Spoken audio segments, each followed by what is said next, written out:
اللہ رب العزت فرماتا ہے آج تمہارے اس دین کی میں نے تکمیل کر دی ہے جو دین حضرت آدم سے شروع ہوا تھا، اب وہ پورا ہو گیا مشن، اور اب میں اسی اسلام سے راضی اور خوش ہو گیا۔ اب دین میں کسی بھی اضافے کی گنجائش نہیں ہے، نہ ثواب کی نیت سے اور نہ غیر ثواب کی نیت سے۔ نبی کے علاوہ کسی بھی شخصیت کی بات کو نبی سے آگے رکھنے کی کوشش کرنا یہ غارت گرے دین و ایمان ہے، اس کی اجازت شریعت نہیں دیتی، اور وارننگ دیتی ہے اگر ایسا کرو گے تمہارے اعمال غارت کر دیے جائیں گے، سب ختم ہو جائیں گے، مٹا دیے جائیں گے، اور تمہیں پتہ بھی نہیں چلے گا۔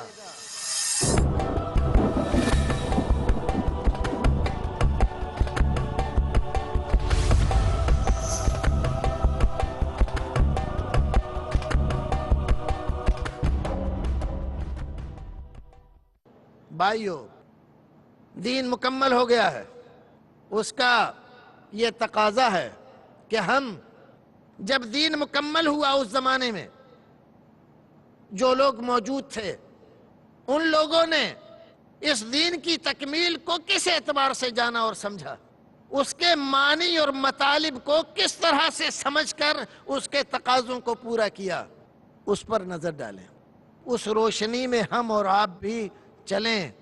صحابہ کرام رضوان اللہ تعالی علیہم اجمعین نے اپنی ساری زندگی میں یہ بات ثابت کی کہ رسول اکرم صلی اللہ علیہ وسلم کے فرمان کے مقابلے میں کسی کی بات نہیں چلے گی۔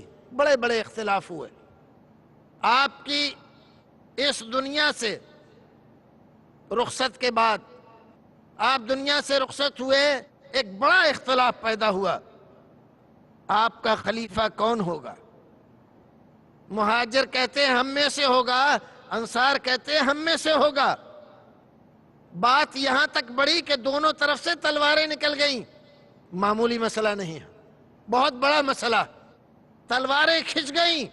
انصار اپنے فضائل بیان کر رہے ہیں، مہاجر اپنے فضائل بیان کر رہے ہیں، دونوں طرف اجلہ صحابہ کرام، فقہائے اعظام، صحابہ کرام سے بڑا فقیہ کوئی نہیں، ان سے زیادہ دین کو جاننے اور سمجھنے والا کوئی نہیں، اس کے باوجود تلواریں تنی ہوئی ہیں۔ ایک حدیث رسول اکرم صلی اللہ علیہ وسلم کی، حضرت ابو بکر صدیق رضی اللہ تعالیٰ عنہ بیان فرماتے ہیں، اللہ کے رسول نے کہا ہے الائمۃ من قریش، امیر خلیفہ قریش میں سے ہوگا۔ انصار اپنے دعوے کو واپس لے لیتے، تلواریں میان میں چلی جاتی ہیں، اختلاف ختم ہو جاتا ہے۔ صحابہ کرام رضوان اللہ تعالی علیہم اجمعین نے اپنی ساری زندگی میں یہ بات ثابت کی کہ رسول اکرم صلی اللہ علیہ وسلم کے فرمان کے مقابلے میں کسی کی بات نہیں چلے گی۔ بڑے بڑے اختلاف ہوئے، آپ کی اس دنیا سے رخصت کے بعد آپ دنیا سے رخصت ہوئے، ایک بڑا اختلاف پیدا ہوا، رسول اکرم صلی اللہ علیہ وسلم کو کہاں دفن کیا جائے؟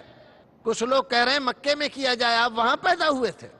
کچھ لوگ کہتے ہیں نہیں، یہیں مدینے میں جب آپ ہجرت کر کے چلے آئے تو یہی ہونا چاہیے۔ کچھ لوگوں کی ایک اور تیسری رائے ہے، نہیں، بیت المقدس لے جانا چاہیے۔ کیوں؟ ان کی دلیل یہ ہے کہ انبیاء کرام کی زیادہ تعداد بیت المقدس میں مدفون ہے، لہذا آپ کو وہیں دفن ہونا چاہیے۔ ایسے موقع پر کیا کریں صحابہ کرام؟ ایک صحابی رسول اکرم کی ایک حدیث ذکر کرتا ہے، نحن معاشر الانبیاء، ہم انبیاء کرام کا طریقہ، ان کی سنت یہ رہی ہے کہ جہاں ان کی موت واقع ہوتی ہے وہیں پر ان کو دفن کیا جاتا ہے، نہ مکہ نہ بیت المقدس، وہیں اسی جگہ اسی حجرے میں رسول اکرم صلی اللہ علیہ وسلم کی قبر بنائی گئی۔ حضرت فاطمہ رضی اللہ تعالیٰ عنہ جگر گوشہ رسول ہیں، آپ کی وفات کے بعد حضرت ابوبکر صدیق کی عدالت میں حاضر ہوتی ہیں، مطالبہ کرتی ہیں باپ کی میراث لینے آئی ہوں۔ کہا بہت بہتر، خاتون جنت آپ کا مطالبہ بجا ہے، آپ کی بات سر آنکھوں پر ہے، لیکن جس باپ کے میراث لینے آئی ہیں اسی باپ نے یہ فرمایا ہے نحن معاشر الانبیاء لا نورث ما ترکناہ صدقہ، کہ ہم انبیاء کرام مال و متاع کا کسی کو وارث نہیں بناتے، ہمارے پیچھے جو کچھ بھی مال و متاع باقی رہ جائے وہ سارا کا سارا امت کے لیے صدقہ ہوتا ہے، مال و متاع کا ہمارا کوئی وارث نہیں ہوتا۔ یہ آپ کے ابا جان کی جس کی میراث لینے آئی ہیں اس کی وصیت ہے۔ کیا کہتی ہیں آپ؟ حضرت فاطمہ اپنے گھر چلی گئیں اور دوبارہ کبھی مطالبہ نہیں کیا۔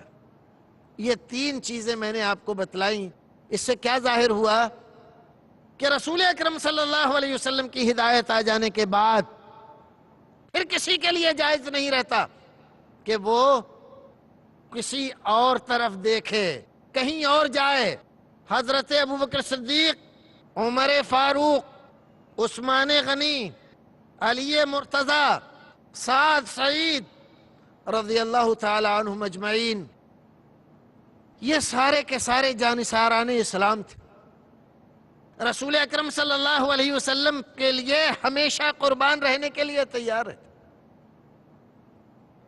جتنے اسلام پر عمل کر کے یہ لوگ جنتی ہوئے، اللہ رب العزت کی خوشنودی حاصل کرنے کے لائق ہوئے، اتنا اسلام آج بھی ہمارے لیے کافی ہے۔ جتنی باتیں بعد میں ایجاد ہوئی ہیں یہ تمام باتیں لوگوں کی اپنی ذہنی اپج ہیں، ذہنی اختراع ہے، اس کا دین سے کوئی لینا دینا نہیں ہے۔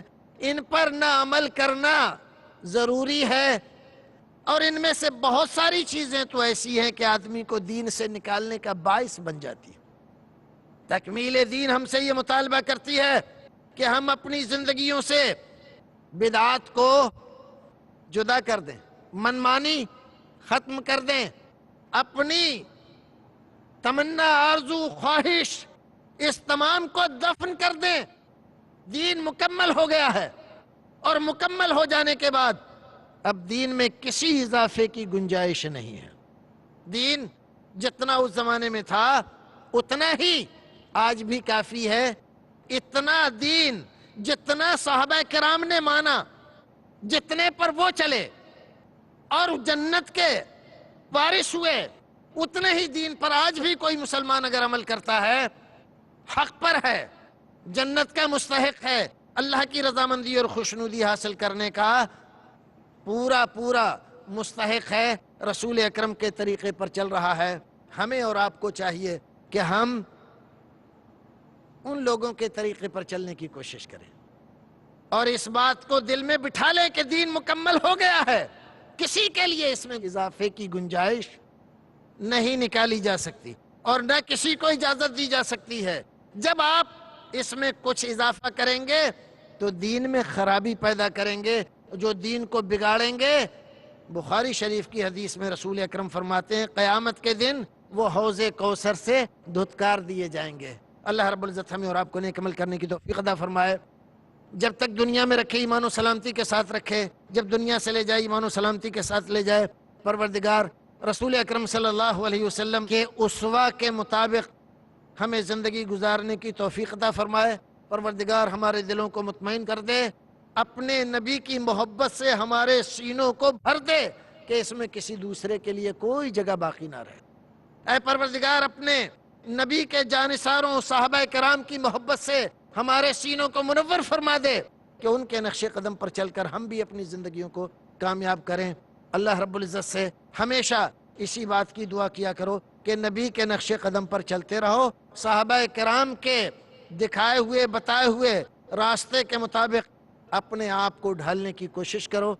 یہی کامیابی کا راستہ ہے، اسی میں جنت ہے، یہی صداقت کا راستہ ہے۔ باقی سارے راستے بند ہو چکے ہیں، اور کسی کے لیے چاہے وہ کسی بھی حیثیت کا ہو اس میں قطعاً اجازت نہیں ہے کہ اپنی طرف سے کچھ اضافہ کرے، نہ کسی کو یہ منصب اللہ رب العزت نے دیا ہے اور نہ دین اس کی اجازت دیتا ہے۔ وآخر دعوانا ان الحمد للہ رب العالمین۔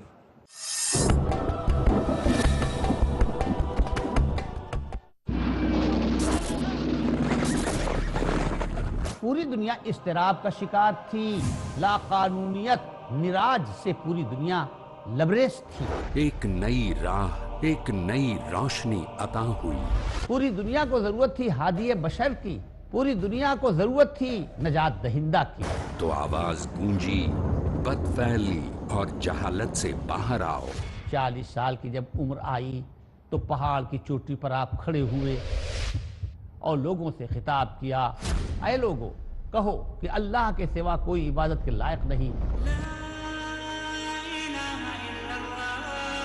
توحید تو یہ ہے کہ خدا حشر میں کہہ دے یہ بندہ دو عالم سے خفا میرے لیے۔ رحمت عالم کی بیانی کے لیے دیکھیے تعلیمات ربانی، آج رات 8:30 بجے اور دوبارہ دوپہر 1 بجے انڈیا میں پیس ٹی وی اردو پر۔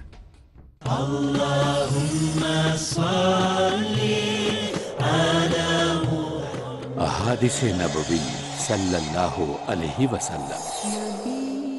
حضرت ابو ہریرہ رضی اللہ عنہ سے روایت ہے کہ رسول اللہ صلی اللہ علیہ وسلم نے فرمایا، جو کوئی شخص دنیا میں کسی بندے کا عیب چھپائے گا، اللہ تعالی قیامت کے دن اس کے عیب چھپائے گا۔ صحیح مسلم جلد نمبر 4 کتاب البر والصلۃ والادب، حدیث نمبر 6267۔ شیخ عبد الہادی عمری ڈالیں گے روشنی۔ دین کو سمجھنے کے مؤثر، مفید اور فرسٹ ہینڈ جو ذرائع ہیں ان میں سے قرآن کے بعد حدیث یہ مؤثر ذریعہ ہے۔ باتیں اللہ کے رسول صلی اللہ علیہ وسلم کی۔ نبی کریم صلی اللہ علیہ وسلم نے صفائی، پاکیزگی کا جو تصور پیش کیا، آج پوری دنیا جو تصور پیش کر رہی اس سے بہت آگے کا تصور۔ کامیابی اور اصول کی۔ جب حدیث میں ایک چیز کلیئر ہو گئی، فل اسٹاپ، آپ کو کسی کی کوئی اوپینین کی اب ضرورت نہیں ہے، کیونکہ نبی نے جو فرما دیا وہ حرف آخر۔ تاکہ ہر دور میں مسلمانوں کو ملے صحیح دین رب کے کرم سے۔ حدیث کہہ رہی ہے جائز ہے، جائز ہے، بس ختم۔ آؤ حدیث سمجھیں۔ اگلا پروگرام پیس ٹی وی اردو پر۔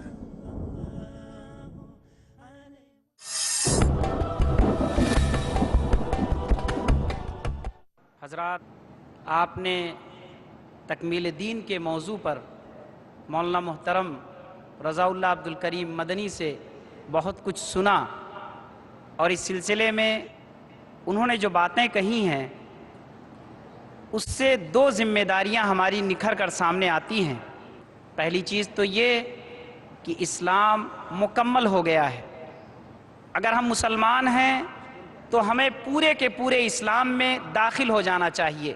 یا ایھا الذین آمنوا ادخلوا فی السلم کافہ، اے لوگو، اے مسلمانوں، اے مومنوں، اسلام میں پورے کے پورے داخل ہو جاؤ۔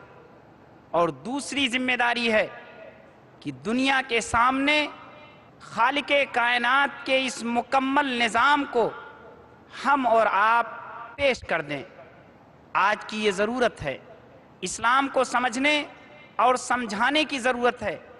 اسلام کے مکمل ہونے کا تقاضا یہ ہے کہ ہم اپنی زندگی کو اس پر ڈھالیں اور پوری دنیا کو، تمام لوگوں کی زندگیوں کو اس اسلام کی طرف کھینچ کر لے آئیں۔ یہ 10 روزہ اسلامی عالمی کانفرنس اسی کے لیے منعقد کی گئی ہے۔ آپ حضرات کی توجہ اور شوق اور دلچسپی یہ اس پورے پروگرام کو کامیابی کی طرف آگے بڑھانے کا زینہ ثابت ہوگی۔ حضرات، اب آپ ہمارے معزز مقرر سے سوالات کر سکتے ہیں۔ آپ کے پاس اس کے لیے 20 منٹ ہے۔ سوالات تحریری انداز میں ہمارے سامنے آنے چاہیے۔ ہمارے پاس ایک سوال آیا ہوا ہے ہماری بہن سریا کی جانب سے۔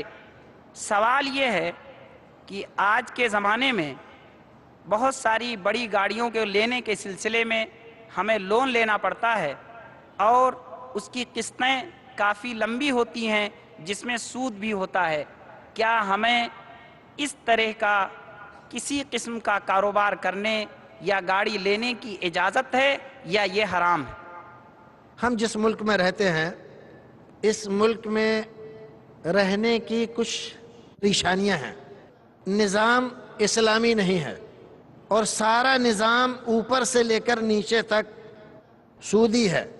بعض چیزیں تو ایسی ہیں کہ اس میں ہمیں گنجائش ہے، ہم چاہیں تو ایسا کریں چاہیں تو نہ کریں۔ بعض چیزیں ایسی ہیں کہ لازمی ہیں سرکار کی طرف سے، حکومت کی طرف سے، کہ آپ جب تک ایسا نہیں کریں گے تب تک آپ کا یہ کام نہیں ہوگا۔ دونوں باتوں میں فرق ہے۔ ایک آپ گاڑی لینا چاہتے ہیں تو گاڑی لینے کی صورتیں کئی ہیں۔ ایک تو یہ ہے کہ آپ سب سے پہلے یہ دیکھیے کہ کیا گاڑی لیے بغیر آپ کا کام نہیں چلے گا۔ بعض لوگ کہتے ہیں یہ ضرورت ہے۔ ایک ضرورت ہوتی ہے ہماری، جس کو خواہش پیدا کرتی ہے، ہمارا نفس ہمیں بتاتا ہے، ہم پر زور ڈالتا ہے کہ بھئی یہ ضرورت ہے، جبکہ حقیقت میں وہ ضرورت ہوتی نہیں ہے۔ لیکن ہم اپنے آس پاس کے رشتہ داروں، ناتے داروں اور دوسرے لوگوں کو دیکھ کر اپنے آپ کو مطمئن کرنے کی کوشش کرتے ہیں کہ نہیں بھئی یہ ضرورت ہے، اس کے بغیر کام نہیں چلے گا۔ حالانکہ اگر ہم واقعیت پر جائیں تو ہمیں یہ لگے گا کہ نہیں یہ ضرورت نہیں ہے، اس کے بغیر کام چل جاتا ہے۔ ہزاروں لوگ ایسے ہیں جو بغیر گاڑی کے کاروباری کر رہے ہیں، زندگی گزار رہے ہیں اچھی خاصی۔ لیکن کبھی ایسا بھی ہوتا ہے کہ کوئی ایسا کاروبار ہے کہ اگر گاڑی نہ رہے تو کاروبار کرنا مشکل ہو جاتا ہے، اتنے اخراجات اس میں آ جاتے ہیں کہ کوئی فائدہ ہی نہیں ہوتا۔ پہلے اس بات کو آپ ڈیسائیڈ کریں کہ کیا واقعی یہ ضرورت ہے۔ اگر آپ کو یہ لگتا ہے کسی دباؤ کے تحت نہیں، واقعیت میں کہ ہاں اگر گاڑی ہوگی تو کام ٹھیک چلے گا، نہیں ہوگی تو چل نہیں سکتا ہے، گھاٹے میں اور خسارے میں چلا جائے گا اور محنت ضائع ہو جائے گی۔ اب ضرورت ہو گئی، اب اس ضرورت کو پورا کرنے کے لیے آپ کے پاس دو اور چیزیں ہیں۔ ایک تو یہ ہے کہ آپ اپنا پیسہ لگائیں اور اس کو بغیر قرض کے خریدیں۔ اب اس میں کبھی کبھی کچھ پریشانی بھی آتی ہے اور اس کے حل بھی موجود ہیں یہاں پر۔ اگر آپ نمبر 1 میں گاڑی خریدتے ہیں تو آپ کو ٹیکس زیادہ دینا پڑ سکتا ہے، یا ٹیکس کے بعض ایسے قوانین بنا رکھے ہیں لوگوں نے کہ آدمی خواہ مخواہ ٹیکس دینا چاہتا ہے، لیکن اگر وہ ایک بار دے دے تو ہر سال اس کو پریشان اتنا کیا جاتا ہے کہ وہ مجبور ہو کر اس سے بچنے کی کوششیں کرتا ہے۔ وہ ٹیکس چوری کرنا نہیں چاہتا، لیکن قاعدے قانون ایسے بنا دیے گئے ہیں کہ وہ پھنس جاتا ہے اس میں۔ آج اس کی آمدنی ہے 50,000 مان لیجئے، اور کل نہیں رہتی، کل خالی 30,000 ہے، لیکن ٹیکس والے زبردستی مانتے ہی نہیں، کہتے نہیں 50,000 کا ٹیکس دو۔ اس طرح کی صورت آتی۔ آپ نمبر 1 میں گاڑی خریدیے، ٹیکس دیجئے، کسی بھی طرح کا آپ کو لون یا سود لینے کی کوئی ضرورت نہیں ہے۔ ایک یہ ہے کہ نہیں، آپ بغیر نمبر 1 کا پیسہ نہیں لگا سکتے، جب تک کہ اس کو قرض نہ لیں، لون نہ لیں، بینک سے نہ لیں، تب تک ہی آپ کے لیے صحیح نہیں ہوگا۔ مصیبتیں در مصیبتیں آتی رہیں گی۔ اس صورت کو پہلے آپ اچھی طرح سے دیکھ لیجئے۔ اللہ پر توکل اور بھروسہ ہر حال میں رکھیے۔ جو مصیبت آنے والی ہے اس کو کوئی ٹال نہیں سکتا، پیش آنا ہے وہی جو کچھ کے پیشانی میں ہے۔ فرضی مصیبتیں ہمارا ذہن تراشے اور ان فرضی مصیبتوں کی وجہ سے ہم سود کے جواز کی طرف چلے جائیں تو یہ مناسب نہیں ہے۔ آپ سوچیں چلو یہ کام لون سے کر لیا، یہ کام بھی لون سے کر لیں، گھر یہ کام بھی لون سے بنا لیں، شادی بھی لون لے کر لیں، اور فلاں چیز بھی لون لے کر لیں، تو یہ نفس جو ہے ہمارے ساتھ دھوکہ کرتا ہے۔ جب ایک بار ہماری خطا پکڑ لیتا ہے، وہ ایک غلطی کرا دیتا ہے تو بار بار غلطی کرا کے ہمیں پھنساتا رہتا ہے۔ اسلام میں سود کی گنجائش نہیں ہے، اصل مسئلہ یہی ہے۔ شکریہ، جزاکم اللہ۔ نہ صرف ہماری بہن سریا کا جواب ہوگا بلکہ آپ حضرات کے لیے مولانا محترم نے سود کے تعلق سے بہت بنیادی اور وصولی باتیں کہہ دی ہیں۔ حضرات اب ایک دوسرا سوال ہے اور ہمارے دو بھائیوں نے سوال بھیجا ہے، ایک جناب راشد شیخ نے اور دوسرا سہیل ملک نے۔ مولانا یہ دونوں سوال یکساں ہیں تقریباً، اس لیے میں بیک وقت دونوں پڑھ دیتا ہوں تاکہ دونوں کے جوابات ہو جائیں۔ ہمارے سہیل ملک صاحب لکھتے ہیں کہ اسلام محمد صلی اللہ علیہ وسلم کے آنے کے بعد مکمل ہوا، آدم علیہ السلام سے ہی کیوں نہیں مکمل ہوا؟ اور دوسرا سوال ہے اسی سے ملتا جلتا کہ آپ کے حساب سے دین مکمل ہوا تو کیا آپ کے حساب سے دین اب مکمل ہوا تو کیا ہر نبی کی شریعت یعنی ان کی دین نامکمل تھی؟ ہمارے پہلے بھائی نے جو سوال کیا کہ حضرت آدم کے زمانے میں مکمل کیا نہ ہوا، شاید انہوں نے میری بات سنی نہیں۔ اگر وہ سنتے تو ان کو یہ سوال کرنے کی ضرورت پیش نہ آتی۔ میں نے ایک مثال دے کر سمجھایا تھا کہ ایک بچہ 7-8 سال کا جو لباس پہنتا ہے اس کو جوانی میں وہ لباس نہیں پہنایا جا سکتا۔ انسان اپنی عمر، اپنی عقل، اپنی ایجادات، اپنی ترقی کہ جس دور میں تھا حضرت آدم علیہ السلام کے زمانے میں، یہ ایسا ہی ہوگا جیسے کوئی آدمی یوں کہے کہ اللہ تعالیٰ 40-45 سال میں جا کر انسان کو مکمل کرتا ہے، 6-7 سال میں کیوں نہیں کر دیتا؟